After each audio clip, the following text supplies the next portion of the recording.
Wait for so it finally started working. It took like 10 seconds this time. StreamYards is having a off day. It didn't take its Pepto or something. I don't know.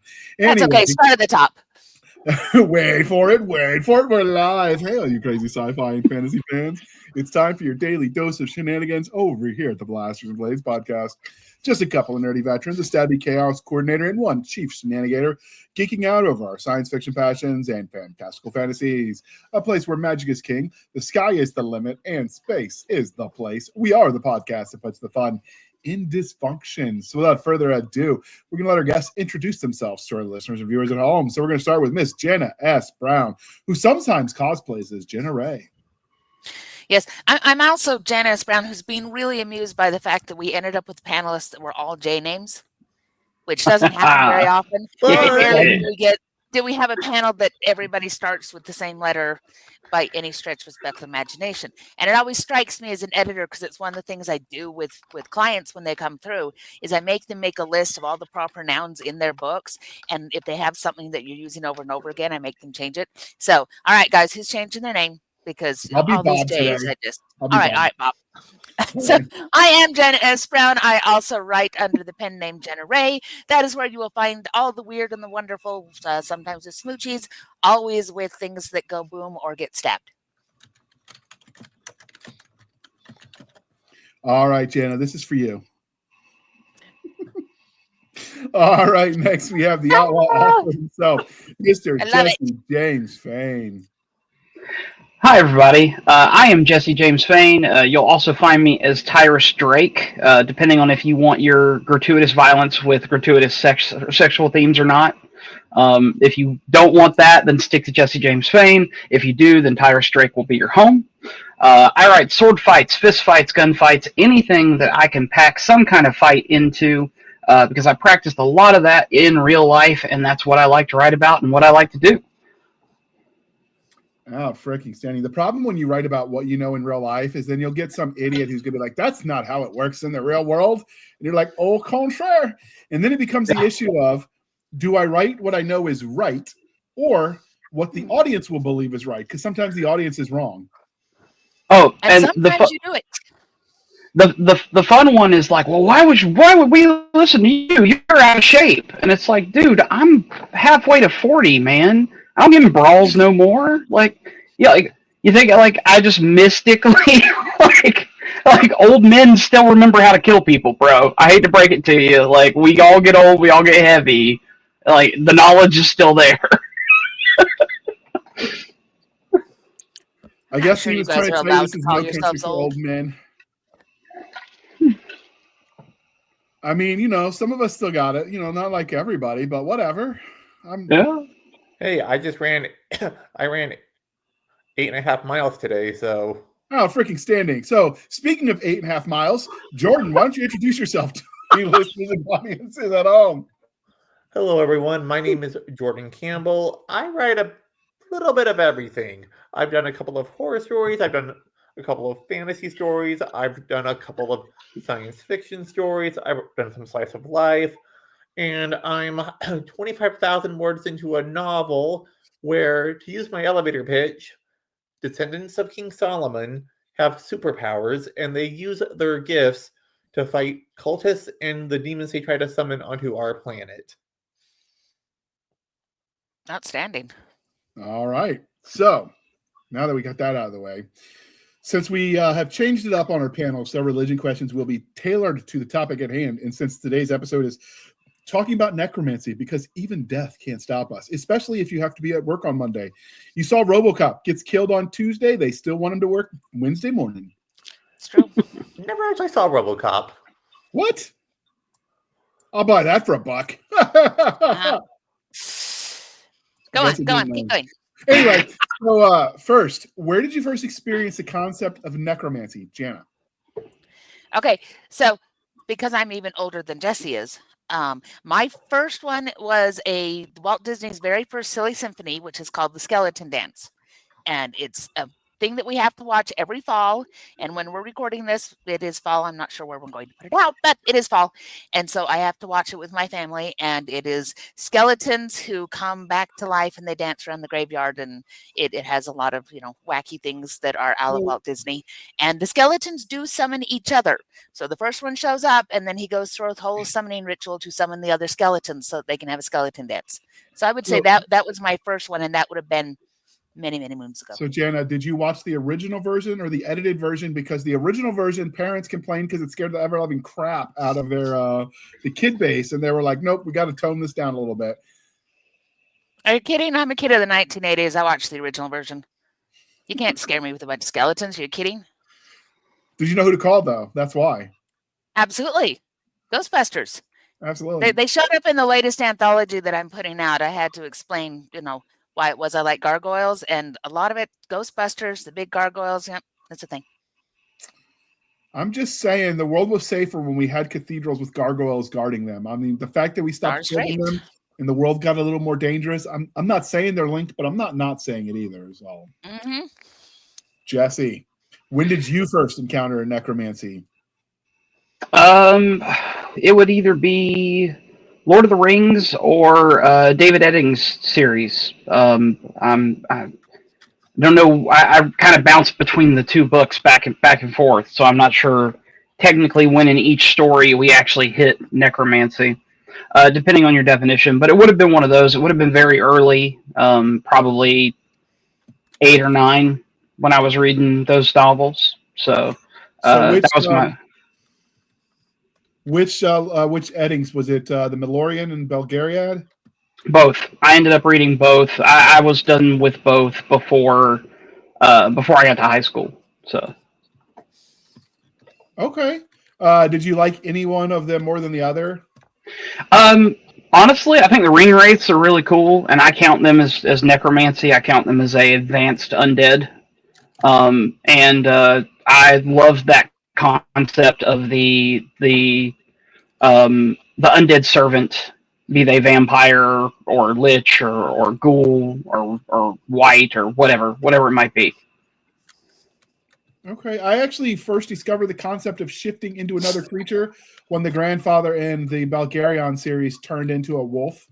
I know it's not true werewolf because he's like human; he's just shapeshifted. It's more than becoming an actual wolf, but like I definitely, that was a world-shaping story. The David Eddings, what he wrote. Oh yeah, I feel you there. Okay, so what about you, Jordan? When did you first encounter the concept? That's a good question.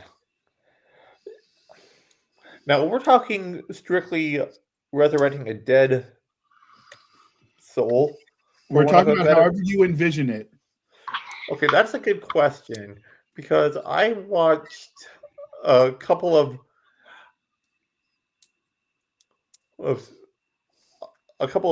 spooky shows with my sister when I was very, very, very little that I really don't remember. So I would have to say the one thing I remember that I would consider my first necromancy experience, honestly, I want to say was probably Voldemort in Harry Potter and the Goblet of Fire. I was only about 8 years old at the time. So, well, I want to say that was probably my first, if we use a relatively liberal definition of necromancy. I'm not sure when the first time I came across zombies themselves was, but yeah, I'm gonna go with Voldemort. Okay. That was, well, I guess you're younger, so that works. I'm only 32. Kids these days, Jana, what are we gonna do?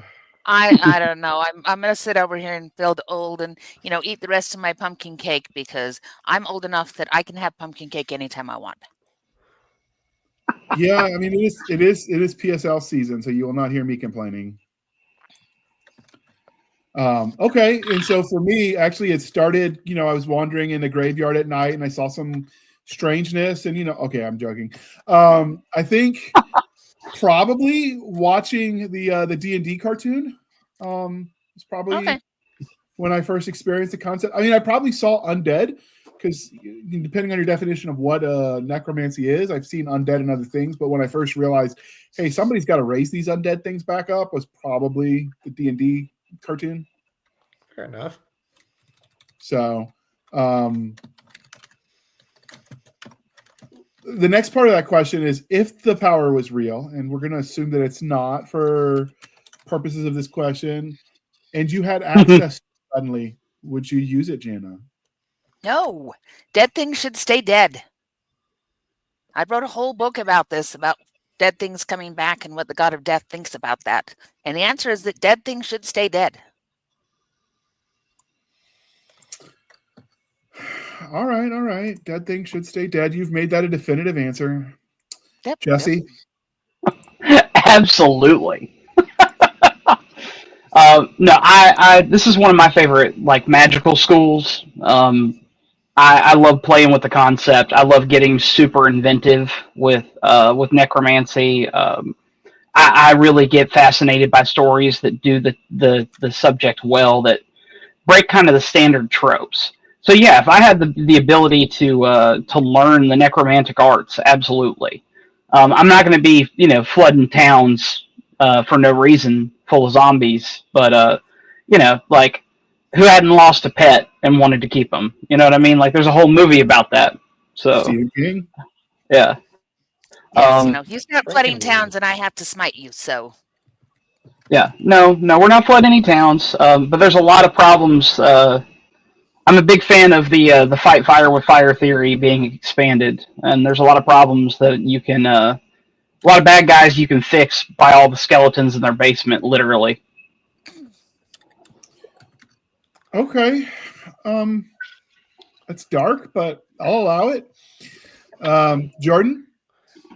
I'm with Jana. Absolutely not. God alone has the right to decide who lives and who dies, and if he raises the soul from the dead.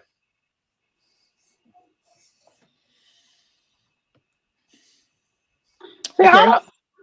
I don't think it's always I don't think necromancy is capable of true resurrection. I think that is absolutely, like you said, the purview of God alone.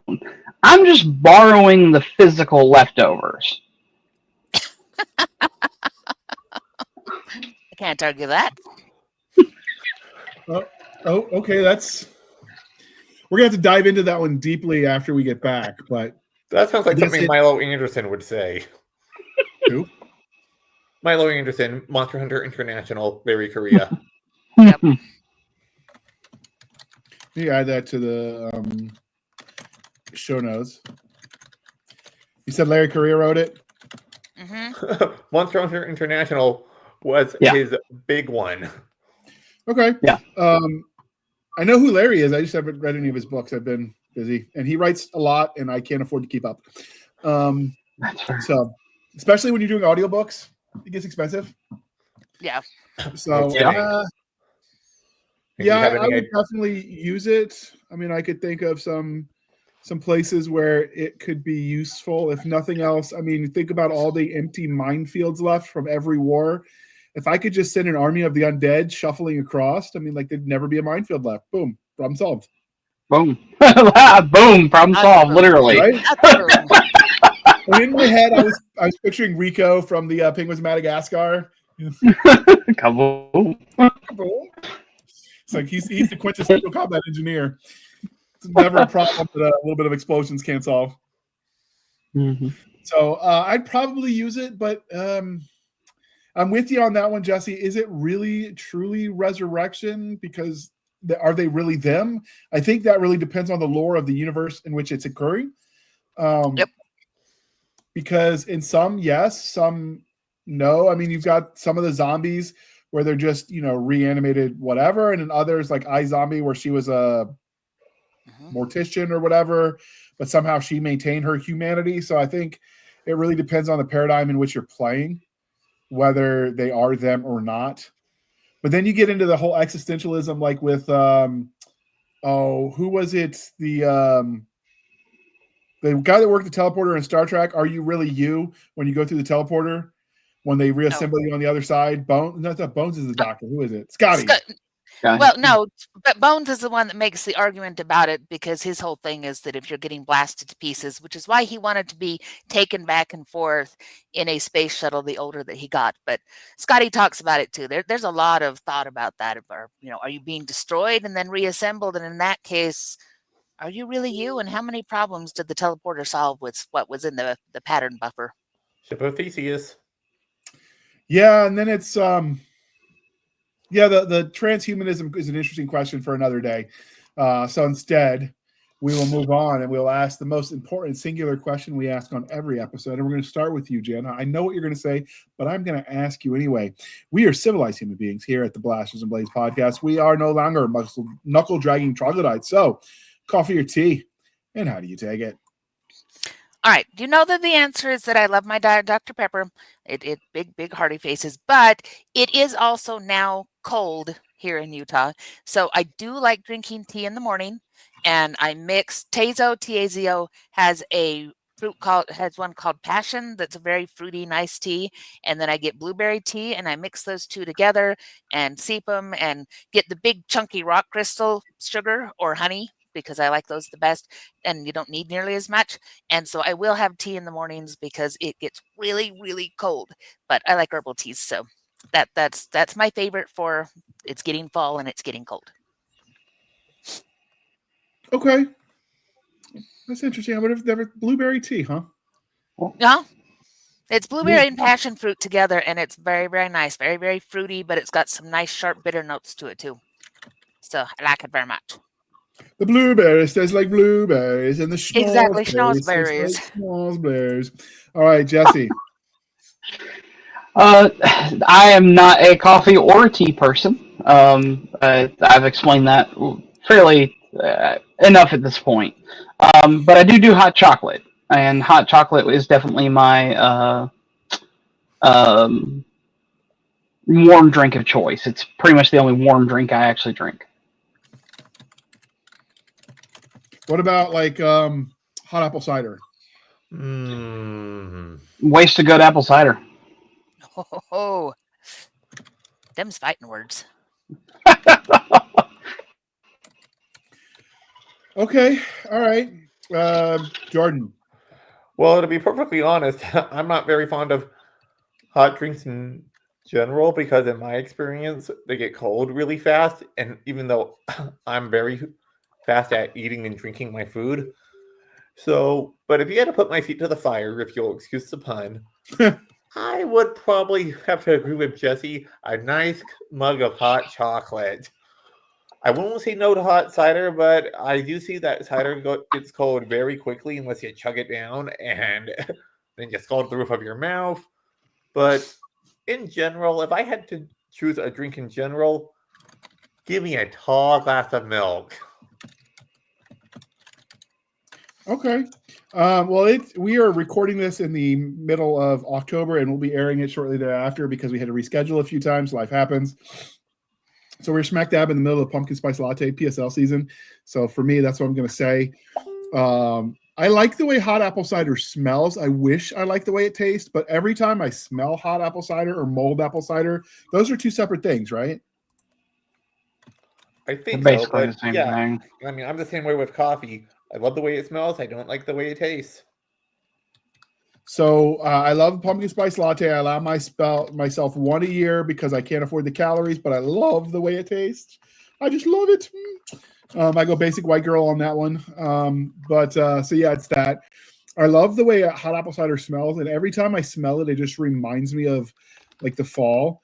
When I was really little, we used to go to the Francis Land House, which is like a 1600s house where they do period reenactment and you do tours and you get the garden. And in the fall, you would, they'd serve outside. They'd get candied apples, hot apple cider. You get nuts in some sort of confection. I don't even remember what it was. It was just sugared nuts that they would do. And then you would hit a wagon wheel type hoop with a stick. And if you could keep it running longer than everybody else before it falls, you win, which is really just a way of getting all the kids to express all of their energy before you sent them home because they spent all of it chasing that wagon wheel around, which is actually kind of ingenious, and I don't hate them for it.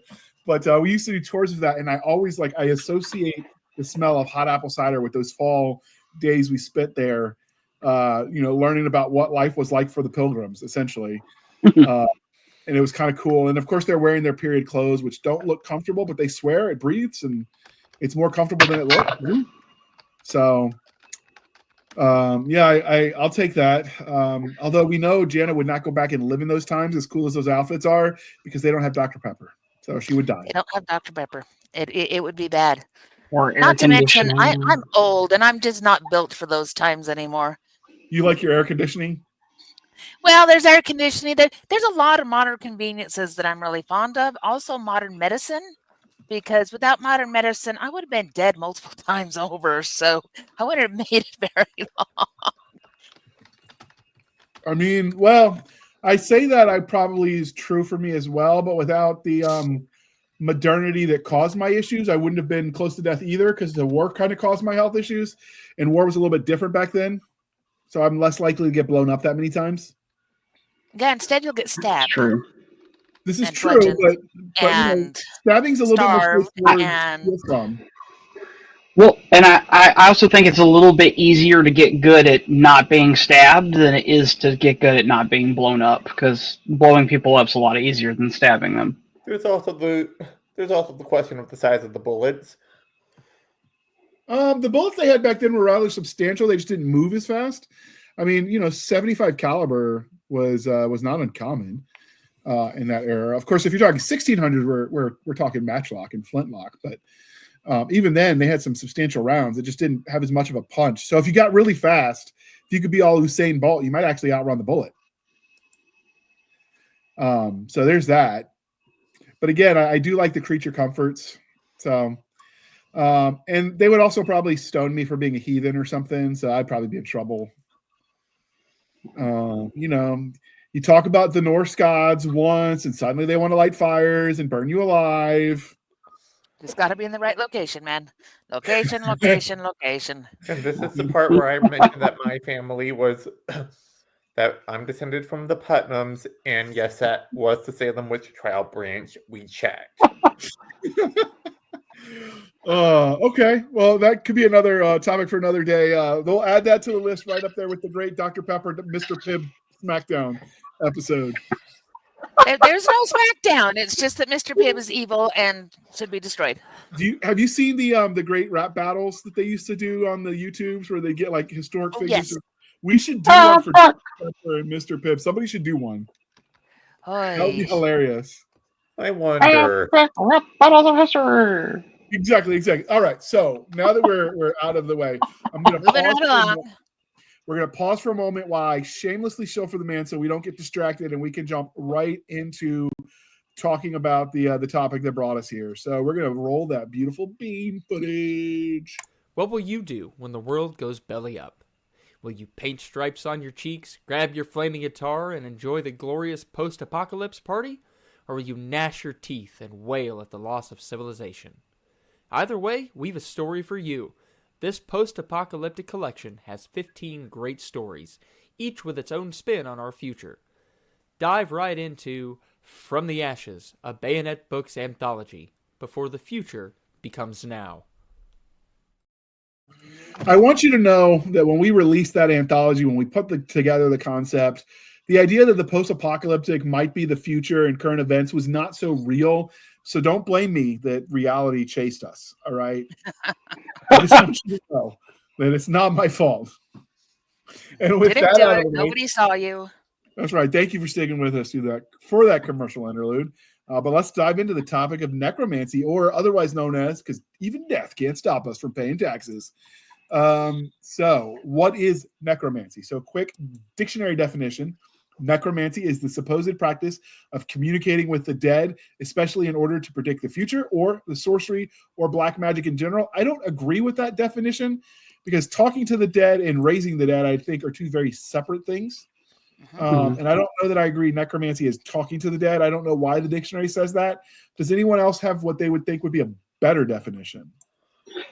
I think that necromancy is most easily defined as magic relating to the power of death in any form. I would include speaking to the dead, yes, but also generating necrotic damage, raising the dead, creating advanced forms of undead such as vampires or ghouls or anything else. I think that all falls under the umbrella of necromancy. Okay, Jana? Yeah, so I did some looking up on this, and the reason is that the earliest versions of the word necromancy relates to divination through spirits, and it's that we've really modernized it to connect it with not only speaking to spirits and divination with spirits, but bringing it into raising the dead, be it zombies, vampires can arguably go there, skeletons, anything that you bring back after it's passed on. So that there is an argument for also, talking to the spirits, working with for example, the Wa from voodoo and Haitian tradition. There's a lot that crosses over there because they're zombies, but also working with those spirits and the possessions and things that happen there. That does translate to some of your earliest types of necromancy, where the etymology of the word actually comes from. So it depends on how wide you want to cast your net. Modernly, we think of it a lot more as the actual physical raising, but in historically it was divination, and a lot of people who were accused of witchcraft were also accused of necromancy in communing with the dead, not necessarily raising them out of the ground. So how big do you want your umbrella to be? So I think communicating with the spirits, I don't disagree with that part of it. I just think, like you said, it's more so raising the dead, but also controlling the life force, I think, would be one way to succinctly say what you're talking about. I would agree historically it was associated with dark magic. I would say in modern context, because paranormal and urban fantasy is such a thing, and everybody wants to make the bad guys the good guys and the good guys the bad guys and turn tropes on the head for no other reason than, what do you mean Lucifer can't be the good guy? I mean, like, we had a whole series about that, right? And so Only one. Several. Okay. So because of that, though, the idea that what we would associate with evil at one point in time could be now good, I mean, that's just, everything is possible in the world turned upside down. Yep. So, which now you understand why that's what they played when Cornwallis surrendered to Washington at Yorktown. The world turned upside down is what they had to play. I didn't understand it at the time, but now you watch the modern world and you're like, yeah, kind of get it. Yeah, kind of changes things. So, I would agree with that definition. Do you think that one depiction of that is more popular than the other when it comes to speculative fiction, since that's what we're here to talk about? Modern day, we tend to focus on the physical raising, that it's actually something that comes back. Now, you do get some crossover there with ghost stories and wraith stories and things like that. But a lot of times people will draw a line and say, this is a necromancy story because it's actually bringing the thing back from the dead. This is a ghost story or a wraith story because it's dealing with dead spirits. So again, you could line it up wherever you want to, but it's not so much the divination kind of thing as it was historically. It generally is bringing those spirits through, working with them, all of that kind of thing. So even with the spirits, it's not just talking to them, but it's what happens when they have effect on the mortal realm. So would you say the Ouija board then is a necromantic device? Absolutely could be. Looking at the real world history of the occult, and yes, that does include Ouija boards, I would think that if we're using a real definition, I think it does go hand in hand. Though I wouldn't. Well, actually, I'm not so sure. Or I think broadly the term would be necromancy in general.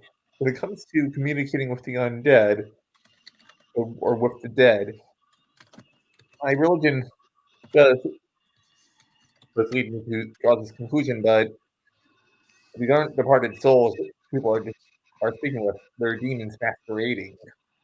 Now, there have been some urban fantasy theories that present this as being the case, that it's not that the vampire or the zombie or the wraith or the revenant isn't actually the departed soul, it's a demon masquerading as the soul. Also, I suppose I guess this is a particular trope that brings a lot more real-world baggage, for want of a better word, into it. That will determine how you interpret it. Do you have a preference as the necromancer is always the good guy or always the bad guy, or does it depend? I know, Jana, you've written some stuff, so I know you've got opinions. I do, but let Jesse talk first. No, you guys go ahead because I had a longer explanation just a minute ago. Go, Jesse. Oh, I mean, I write more than one good guy necromancer. So that is probably my answer. I think that has a lot to do with. I write a lot about war, and war generates dead bodies like very little else does besides maybe plague. And so the concept of, hey, if we have magic and we're going to use magic to affect war and combat, necromancy rapidly shows its value. And I think that there's even a little bit of humanity to it in what happens after the battle's done, because throughout history somebody's had to go clean everybody up and get them home to their families, all the people that were gone. And if they can literally stand themselves up and march themselves off to their flag-covered coffins, then that saves everybody a lot of trauma. And so that's even a concept that I explore. So I like the morally gray necromancy. The necromancy is a tool, just like a firearm. It has no inherent moral value to it. It depends on who's wielding it. Okay. Jordan, you have opinions? I've written one story for that had necromancy as a major plot point. Victory or death. Zombie apocalypse at the Alamo. Now, when it comes to human, it's evil. I like evil necromancers. Humanity, to raise a human being, to me, that is something a bad guy does. Having said that, I'm currently wearing my Harry Dresden Zombie T-Rex t-shirt, so I'm willing to acquiesce that if there's a non-human being raised as a Godzilla threshold, if you'll... So what you're saying is you could be convinced. If it were anybody other than Dresden, and I'd say it was a no-no. It's a big no-no in MHI, but and I will say that MHI is probably one of the biggest influences of my own writing. And then we also saw in Grim Noir that necromancy was seen as the absolute, positively worst of the worst form of magic. Okay. I feel like that's got a lot to do with media. Like a lot of the media that we consume as fantasy readers, like, you know, I talked about Lord of the Rings, like the dark necromantic powers that's always been the bad guy, and like JR talked about, people like to flip the script, but I think people, that's the comfy spot. That's what people are used to. Is the necromancer is the bad guy. I feel like that's I literally in Dead Wolf I play that off as like, yeah, that's because the media always makes us the bad guy. Like, but nobody thinks about the fact of how many wars we served in or anything like that. Like, I feel like that's just the natural place of the necromancer is the bad guy, and if you take it out of that natural place, it has to be special or for a reason. I think it's also the fact that we live in a Judeo-Christian culture. It makes sense that it would be the bad guy. As we get away from that, culturally speaking, it also makes sense that that's shifting. So it doesn't surprise me that the defaults are what they are when you look at the larger culture in which they sit. I wonder if, and I wish we had Melissa on for this one with her experience in India, but I wonder in cultures that have different moral codes and different understandings of the world, would they have the same opinions? I know they don't tend to view the guys doing the voodoo stuff where they're calling the dead back as necessarily evil. I think they view that as more neutral, because I've done some research for stories. They tended to view it as more neutral. It's what you did with the power that was what they judged. And so yeah, and that's the thing, is there's mambos and there's bokors, and it's a very different use of a similar power and a structure in how they deal with the spirits, how they deal with bringing back the dead. There's specific reasons that are acceptable and a lot of reasons that are not, and I think that's kind of the thing, is that it's a power, and we tend to say powers can be used lots of different directions, but the tendency on that one is that it leans towards evil simply because it is the ability to bring people back. And we are not comfortable, and this is across cultures. You see it in a lot of different cultures. We're not real comfortable with the idea of things coming back to life. That's not a thing that's supposed to happen. It makes us very uncomfortable, and that's actually where the stories and the fear and the everything comes from, is because it's one of those things that makes us uncomfortable. The idea that when you put grandma and grandpa down, they don't stay that way, that doesn't sit very well with people. And that's where a lot of the storytelling comes from, is that whole, it's that fear of, well, what happens? And you think about someplace like New Orleans. New Orleans is a fascinating place, but in New Orleans, you don't bury your dead, because the water table is so stinking high that the things you put in the ground don't stay there. So there are problems with almost every hurricane kicking up things that people have buried in the ground. That's why you have mausoleums.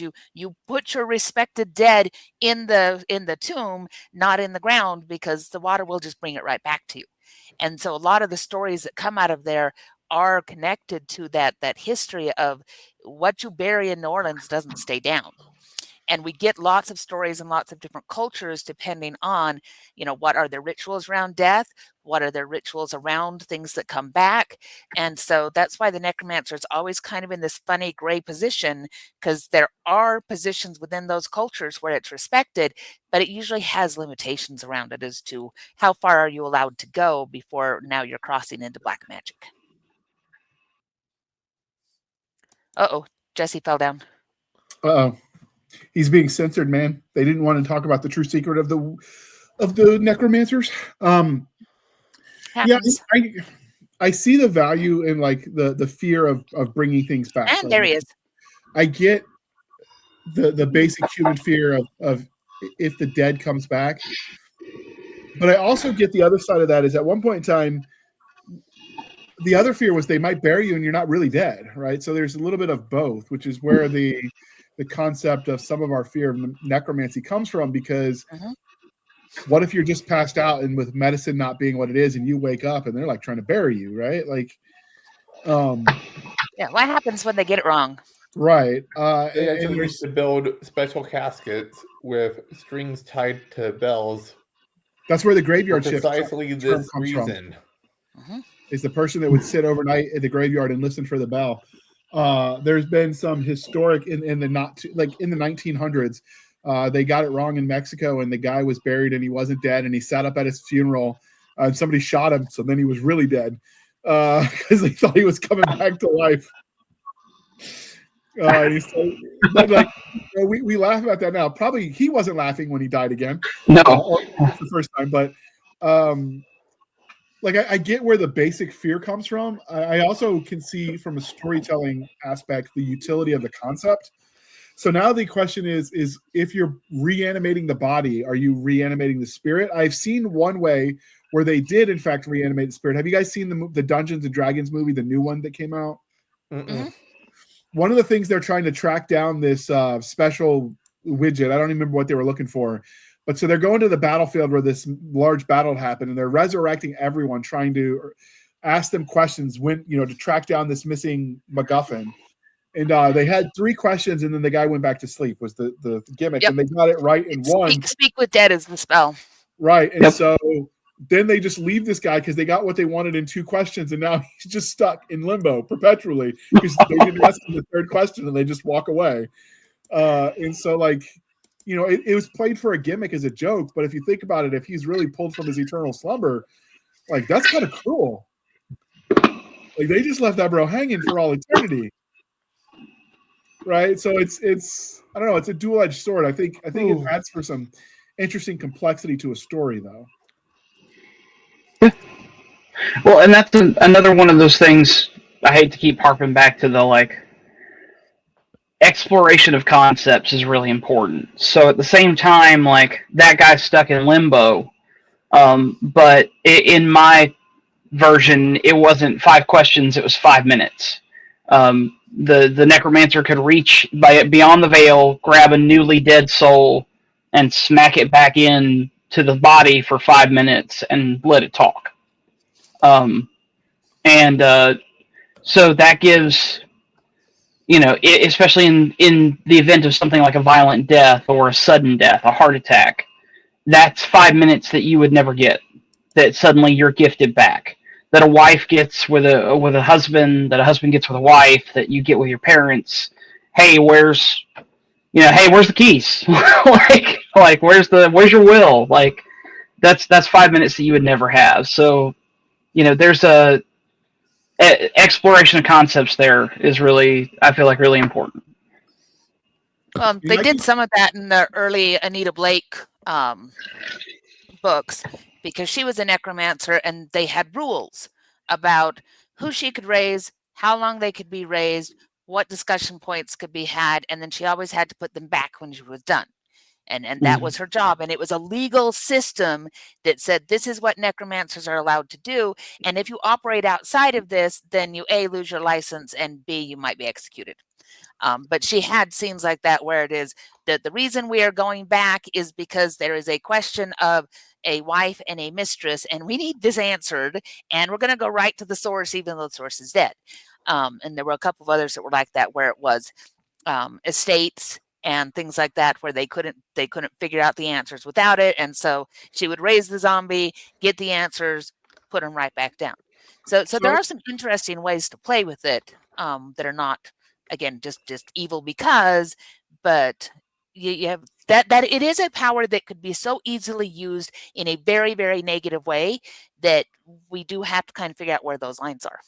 To Jesse's point, those 5 minutes, I could see that having, seen people whose lives ended far away from home. Of course, you wonder, is there time for them to get the bodies back and then they get the 5 minutes, or does it have to be instantaneous?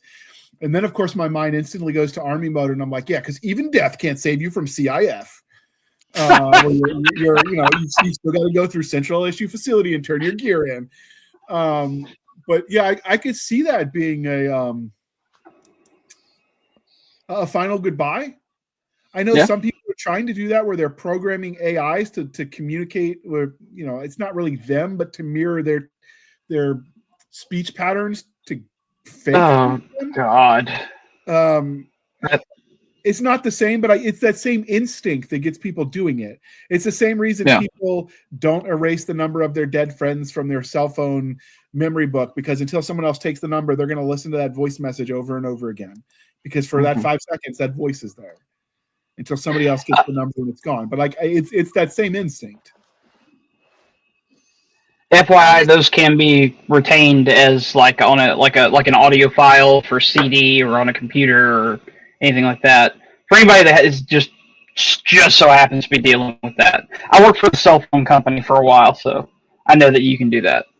That's good to know. I wish I'd known a couple years ago, but yeah, I get the instinct, right? Like that sense of that last connection. And how does that look for that connection in a world where you don't have the technology, where it is more medieval, right? Like that 5 seconds with the body, like you mentioned, like that actually might be all you get. Yeah.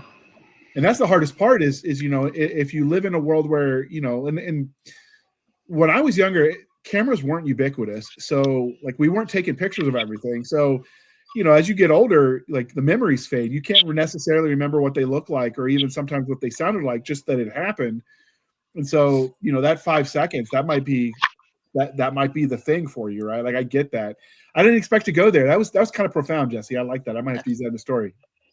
Okay, though the counter argument is, if necromancy brings back the body, but it doesn't bring back the soul, or it's animated by something that isn't necessarily the soul, you're not doing yourself any favors.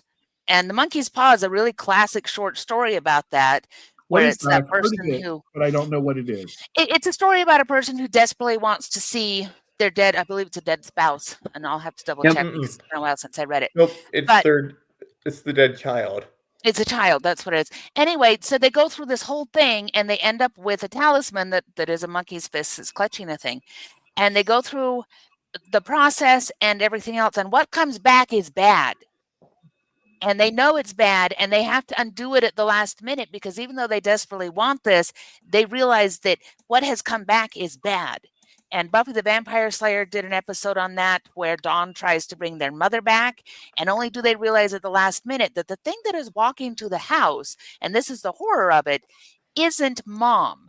It isn't that person anymore. It is an animated corpse. And again, this is where a lot of the evil with necromancy comes up too, is that idea of, is it your person, or is there something else in there? And we don't know that. And that is it gets explored a lot in stories of, Yep. what are you bringing back? Is it simply magic that's animating that? And that happens a lot in D&D. With D&D, most of the spells, the specification on it is that it's bringing back the corpse, it's not bringing back the soul. And it's animating, it's putting magic into the corpse and then making it do things. So that's the other place where you have to look at it and go, are you getting that time with your loved one? Or are you summoning back something that is going to rip your face off because it's animated with magic that may or may not be good magic? So it gives us there's a lot of space for storytelling, and we see all of that space, but you have to start by defining some of those terms, because otherwise you're getting a corpse that you're watching your loved one walk around, but it's a pod that's popped. They're not in there anymore. And if they are, how horrific is that? So you're talking about you're saying it's calling the body as an empty vessel, but what fills the vessel, right? Uh-huh. Yep. Is it magic? Is it demons? Is it other spirits? It could be all sorts of things. Go, Jesse. And even if it is that person's spirit, you didn't fix the body. So the body's been dead for hours or a week or however long, like how much of a brain damage or whatever is there. When you summon this person back into that body, what are they dealing with? Mm-hmm. Is it? Yeah. Okay. Jordan, you've been quiet for a few minutes. I know you've got opinions. Well, I admit I have a bit less experience in this trope than you all, because I'm apparently the baby of the group. But I am familiar with some of the tropes. With them bringing somebody back, but they come back wrong. Whether it's even them in the first place. There's actually some theological debate over this very concept in the Old Testament, when the Witch of Endor is asked by King Saul to bring back Samuel. It's this act of divination that will cost Saul not only his kingdom, but his life. And it gets not only him killed, but it gets his sons killed, including the innocent Jonathan. And there's some speculation that I've seen debate. I've read quite a bit about this particular subject. I've seen some theologians argue that the Witch of Endor was a fraud, and she's so stunned because it's actually working for once. I've heard arguments that it was not Samuel who was brought back, but a demon masquerading as Samuel, though others point out that the author of this passage of the Bible certainly treats it as if it is the genuine article. So I suppose that depends with... So I suppose what I'm getting at is, how is trope even being used? Because with my personal experience with books and movies, I usually, while I don't think I've ever actually seen one of your traditional zombie movies. I've never seen 28 Days Later. 28 Days Later. I've never seen Shaun of the Dead. I've never seen 50 Days of Night. I know. You can confiscate my geek card, but in my experience, I usually tend to see necromancy as a means to raise an army of undead because the undead can't feel pain. So they won't stop until their target is dead. We see this in... I saw this in MHI. I saw this in Grimoire. I saw this in... I saw this... Ah, shoot. I saw this in Dresden Files. Back to the shirt. So, wasn't the... Would you consider the reanimated mummies to be the same as necromancy? Because that was in the movie, like Mummy, the Brendan Fraser. Because I'm an OG like that. I would consider. Never saw it, but yes, I would consider that. Oh, Jordan, you're killing me, man! Just right through the heart, killing me. So I think what we're gonna have to do is have a bunch of classic sci-fi, speculative fiction, fantasy movie reviews where we have to drag Jordan and like bring him into the 21st century. Yeah, make him watch it. Yeah. But no. So would you consider like the reanimated mummies to be necromancy? They're reanimated corpse. Yes, I would. But I would also, well, using the broad definition of necromancy, but I think that leads into a discussion of the various forms of undead in general. Mummies usually almost always maintain most of their intelligence and usually their sapience. So that doesn't strike me as a zombie. A zombie or a revenant, since zombies are a relatively new creation, they come from Haitian Houdin, and somehow managed to break into the popular definitions, even with apparently Marvel holding the rights to zombies. Last I heard, the court said everybody uses this term. Your copyright is bunk. But you got your revenants, you got your zombies, you got your mummies, you got your vampires, you got your ghouls, you got your wraiths, you got your you've got your revenants. And a lot of these cross over with each other in terms of, depending on the mythology you're looking at. Okay. But I suppose the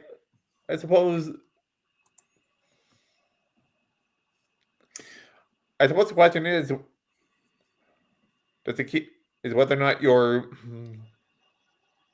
whether or not you're undead, does it maintain its brain, or is it a mindless beast looking for brains to eat?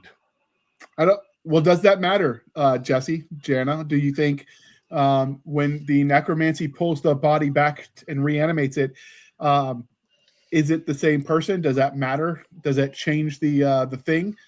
I don't think that stops it from being necromancy. I mean, I think that even if you, like a lich, if you resurrect yourself and make yourself undead, if your consciousness is what inhabits that, it's still you, but it's still necromancy. Like it's that's like arguing over, is it still electricity, depending on if it's in a light bulb or not. Like, it doesn't really matter. Like, it's still electricity. At least in my opinion. Yeah, again, that story structure, that's how have you set up the story?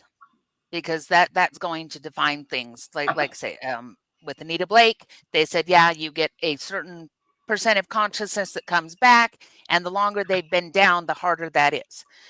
With D&D, with Speak with Dead and that kind of thing, same kind of thing, is the longer they've been gone, the harder it is to do that. Even the D&D resurrection spell, which is technically a type of necromancy, the soul can say, I don't want to, and they don't have to come back. So there's a lot of things that you have to just look at in the media, because we're talking about how we use this in speculative fiction and also in folklore. You set up the rules and then you function within the rules. So if those rules say, yeah, they come back and it's them, that's one thing. But it goes, Buffy and Angel, when the vampires come back, they're not inhabited by their soul. The whole thing that made that an interesting dynamic was that Angel was a vampire with a soul, and had been given his soul back as a curse because being Angelus was terrible. And so there's a whole mythology that they built around that. But the other vampires she was fighting were soulless. They were not that person brought back, even though they might have some traits and memories and that kind of thing. They'd become soulless. So you have to look and say, how has the media been set up, and then does it remain consistent within the storytelling? Now, this is the part, dear listener, we've been bloviating long enough, where I ask you what you think on the subject. Join us in the comment section. Join the discussion, weigh in, give us your opinion. We want to hear them. If you have any targeted questions you want for a future episode, we'd be happy to have them. If you want to be a guest on one of those episodes, you don't have to be an author. Just join the show. We'll get nerdy with you. We don't care, and we don't bite hard, much, whatever. And with that out of the way, Jordan, what are you writing at the moment? Oh, well, funnily enough, okay. So I've got a couple of projects I'm working on at the moment. Right now, the 2 projects I'm working on are, one is a horror story set in Alaska, where a tiny village finds themselves under siege from the Kelapilluit, which is essentially Inuit boogeymen. The Kelapilluit live under the sea ice, and they drag unwary children down to their doom. The second story I'm working on, that I hope beyond hope I'll be able to finish because it's due in 2 weeks and I haven't actually started beyond the outline. Oops. It's a fantastical Christmas story where a Christmas elf winds up joining up with a troll who wants to be the very first Christmas troll, and while they're working their way back to the North Pole because they got very, very lost, they come across the 12 months. I love classic fairy tales. And like I said, I also have my novel, which is King Solomon's descendants have superpowers and they fight demons. And that's hopefully the first in at least a 12-volume series. All right. And where can listeners and readers find you on the Wild interwebs? And as usual, those links will be in the show notes. Right now, the easiest way to find me is on Amazon.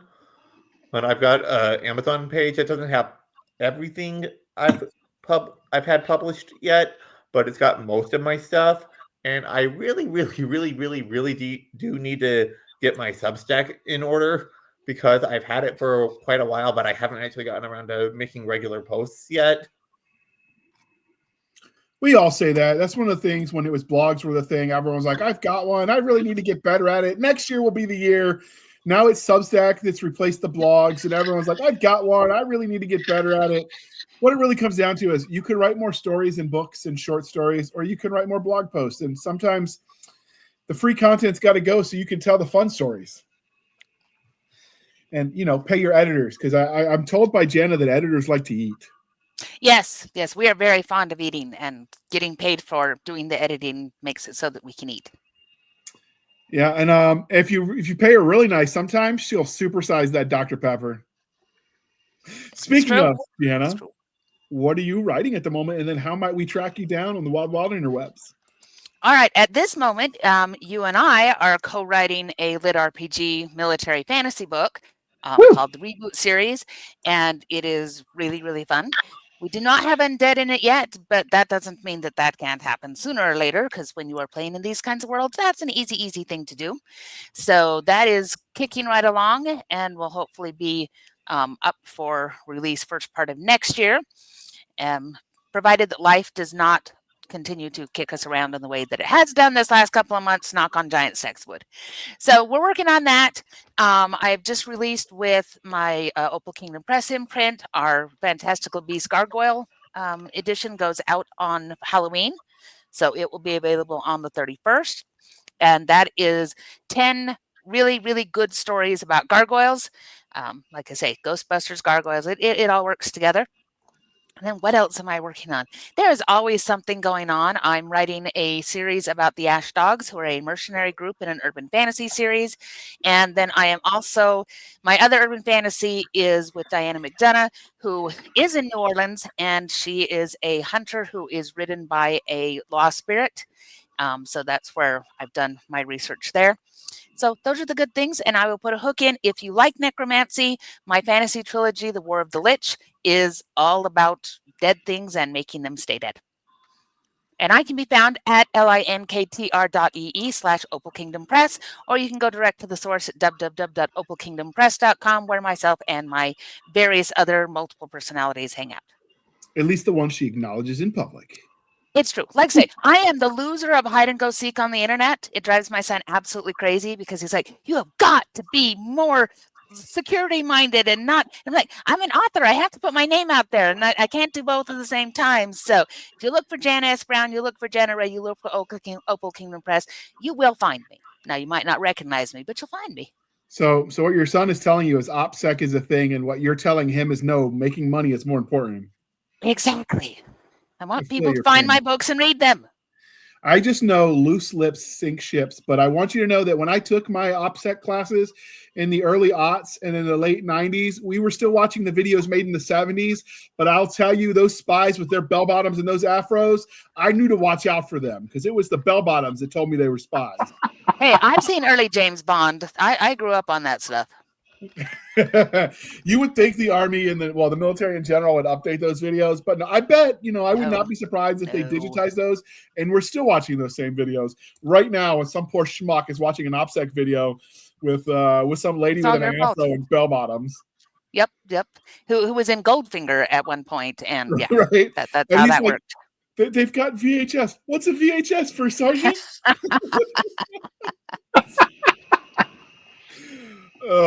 If you want to see what the worst acting known to mankind looks like, watch an Army training video and you will find it. So there is that. The reboot series is fun though. I'm enjoying it. So it's got all the cool stuff, and it plays into a lot of the pagan stuff that I find fascinating. The various cultures. In this case, we're leaning into the Celtic stuff because they've got kilts and cool stuff. So why not? It's true. And I will tell you that, unfortunately, because Jana's editor brain won't shut off, she does say things like, JR, you cuss too much. Know your audience, man. Jesse's laughing, but she gives me the mom voice all the time. She's like, now, Do you want to sell books or don't you? Speaking of Jesse, how might, first, what are you writing? And then how might we track you down on the Wild Interrupts? So I'm working on Way Too Much, as usual. I have a short story that I am working on for an antho called Wet Work Redacted. That will be the debut of my pen name, Tyrus Drake. I don't make any bones about it. It is simply to let the reader know that this is going to be a very explicit story. So I'm excited for that. I'm working on my first full-length novel, which is one of my Necromancer heroes. His name's Leo. He's a 18 Delta in the United States Sorcerers Legion, and 18 Deltas learn Necromancy. That's the medic position normally in the real United States Army. And so it's my first full-length story with him. That's going to be a big focus. And I just finished up edits on Biological Bedlam, technically Chaos Theory, Biological Bedlam, part of the Chaos Theory anthology series that we'll be doing with Bayonet Books. All the edits are done. I'm just waiting on authors now to get those back. Once I have those back, then hopefully that'll be out sometime around when this airs. So be looking for that. And I was good. I did mine. I did them the day you sent me to. Just click on right through. I did mine. Yes. You were right. Yep. Yeah. You were both in the finished pile. Thank you very much. I'm sorry it took as long as it did. So first off, bones about it. I see what you did there with your Hamlet pen name. I'm just saying, I know what you did. And okay, all right. I see what you did there. So for me, I as you know, I'm working with Jana or technically I'm working with Jana Ray. Jana just nags us both. But we're working on the reboot stuff. I have finally gotten to the point where I recognized I was too emotional with the Wargate stuff I was working on with James. So I hired someone who's got a lot of experience doing ghostwriting to help me developmentally edit and outline. To be clear, they are not writing any of the story. I'm still doing that, but I think if I can get a bullet point outline, I can dictate it and go to town, and that takes the emotion out of it for me because I owe it to him to finish. And then the other thing we're doing is I had been working on what was going to be a trilogy in the Wizard Ascending series that obviously he's not around. He did give me an outline. He liked seeing my reaction as I read each new chapter. It was part of the fun. He was using this as a training module to teach me more about the world of fantasy. You can't get a better teacher than James Ward. But we've got the first book done, and so I am working with a different developmental editor for a way to turn what would have been a trilogy into a standalone novel, because that novel is written so we can get that out to the world, and most importantly, get that earning income for his wife. Yeah. As I understand it, when he passed, he did not have life insurance, so everything we can do to throw some pennies at his wife would be greatly appreciated. And I'll probably eat the cost of doing the cover on my own just to get that out there for his family. But I am about halfway through edits on that one, or writing over him, because he would give me half of the chapter, and I would double it in length. I stopped at chapter 12 because that's when he passed, and I didn't have the rights for it. I've since been in touch with the estate. We had dropped it because I didn't have the rest of the series. Went on my walk yesterday, and I was talking to Jana about it, and I was like, I bet we could turn that into a standalone novel and at least get it out. Jana has agreed to come on as my editor because, unfortunately, James was writing this in his reimagined Crimson Hawk becoming from Greyhawk, and so I have to know where all the bodies are buried so I can take out any trademarked properties from it. Yep. Because Wizard of the Coast has better lawyers than I can afford. And Hasbro is in part of that now too, so it's mucky territory if we're not really careful. Yeah, so I got to be really careful. But those projects are on the docket as well. And then for some good news is, so most people don't realize traumatic brain injury causes a whole mess of issues with your hormones, and then continual exposure to fight or flight hormones, the fight, flight, or freeze, monkeys with your hormones, and so I actually. And going through this journey of losing weight, working with a nutritionist, and starting lifting, picking up heavy things and putting heavy things down, which I've been doing since July, I actually got the all clear. My hormones are exactly where normal somebody at 40 something should be. So all I got to do is keep living healthy and lifting heavy things, and I will be back on track. So I'm kind of excited about that. And then I one of my kids' doctors we saw yesterday, who we see every 6 months, and she was like, JR, did you lose weight? And I'm like, I think I need to marry you now. It was beautiful. So I'm doing well health-wise, and it's making it easier to get back in the habit, so to speak, with getting more words out again. Because sometimes your mind is only as nimble as your health will allow, and so I've got them on the right track. So I know some of you people have asked because I mentioned it in my newsletter. So I figured I got that call from the doctor. Says, JR, shut up, you're good. Keep doing what you're doing. We don't need that special doctor's appointment anymore. Your blood work is back on track, and so assuming I keep it up and I don't fall down the rabbit hole of eating my feelings away, now I just lift. You've got a puppy now. That helps to drive you outside, because otherwise he'll pee on your bed. Yeah, he did that. He got really mad because I fitted him with a harness because I don't like pulling on his collar for the walks. So I'm like, let me go ahead and get him a harness. So I fitted it today, and I just had him on it, wearing it so we get used to it so I could take him for a walk tomorrow. And I'm downstairs cooking because we had my mom over. We did our family fried ham and potatoes meal. It's the Great Depression recipe. It's designed to stretch meat. And we were cooking that, and I come up to get ready for the podcast, and sure enough, he peed all over my bed. I'm like, you little turd. But, I'll walk it out of him. He'll pay for it. I already told you the solution. Just to pee on him. Get him right back. I am sure there's a dog trainer somewhere who's like, no, Justin, no. So, wait a minute. That could be an interesting one. We didn't talk about necromancy. Does it have to be sentient, or can you creatures too? Because, Pet Cemetery, they brought the animals back. Oh man, we didn't even get into like cool examples and powers and stuff. I owe some people some shout outs. We need an episode 2. It's decided. We will have to book it. With that, dear listener, you can find us on our link tree. Oh, hold on. This is the part where I remind you to please be kind. There you go. Keep in mind on the reviewing platforms. Your reviews help the right readers find the right book. So do your part. It really does matter, especially in the world where they're mucking the water up with all these AI written stuff and AI narrated stuff. Your reviews help the actual human authors rise up a little bit in the algorithms, and it can help support the authors you know and love with doing something as simple as leaving a star and writing a review. When I say star review, I don't mean just 1 star. I mean as many stars as you think it's entitled to. Preferably more than 1. Preferably more than 1. But, honesty is the best policy. So yeah, we'll take what you give us, but something is better than nothing. And now that is out of the way, now I can say you can follow us on our link tree at linktr.ee linktree/Blasters and Blades Podcast. Again, linktree/Blasters and Blades Podcast, where we link to all the things: the BitChute, the Rumble, the YouTube, the TikTok, the Twitters. We've got our Spotify, our Discord, our Blasters and Blades Facebook group and Facebook page. We've got our email, Blasters and Blades Podcast at gmail.com. Again, Blasters and Blades Podcast at gmail.com for professional purposes only, people. Save the shenanigans from Madam Stabby Stab over there on the Instagram, Twitter, and the email. You can support the show by going to buymeacoffee.com/J.R. Handley.